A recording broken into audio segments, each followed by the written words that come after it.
Subrahmanyan Chandrasekhar was a scientific prodigy, and he deserves the National Medal of Science. But before we get into why he deserves it, we need to learn about his life and who he was. Born in British-owned India, Chandrasekhar always had scientific dreams. While his father wanted Chandrasekhar to follow him into political studies, his mother encouraged him to follow his dreams of science. With his newfound motivation, Chandrasekhar graduated with a degree in physics before the age of 20. With this accomplishment, he was hot stuff, and he traveled to England to study at Cambridge. While on his journey to England, and still before reaching the age of 20, Chandrasekhar thought of what is now called the Chandrasekhar limit, the maximum mass of a star before it implodes. He planned to present this theory at Cambridge, but when Chandrasekhar published this theory at Cambridge in 1931, he set off a battle with world-renowned physicist Sir Arthur Eddington, who believed that the white dwarf state was the solid fate of every star. At a conference in 1935, Eddington told his audience that Chandrasekhar's work was, quote, almost a reduction and absurdum of the relativistic degeneracy formula.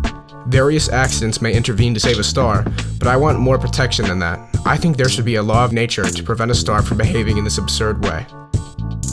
When a young Indian student clashes with a world-renowned white physicist, you can guess what side the people took. After all, it isn't how it actually is, it's how it looks. This occurrence could have affected Chandrasekhar's entire career, but in a spark of pure determination, Chandrasekhar persevered, and this perseverance inspired many minorities going into a field of science to not let anything break you down. And to add the cherry on top, Chandrasekhar's theory, which was trashed by Eddington, was proven correct when the first black hole was discovered in the 1970s. Now that we have learned about who Subrahmanyan Chandrasekhar was and his story, we need to talk about why the Chandrasekhar limit is so important. When it comes to stars, the Chandrasekhar limit is the difference between dying in a blaze of glory and going out in a slow fade to black. Only by surpassing this limit can stars spread the elements that make life possible throughout the universe. After reading his inspiring story of intelligence and perseverance which could fit into a hero's novel, and realizing how important and ahead of his time his discovery of the Chandrasekhar limit is, I can faithfully conclude that Subrahmanyan Chandrasekhar deserves the National Medal of Science.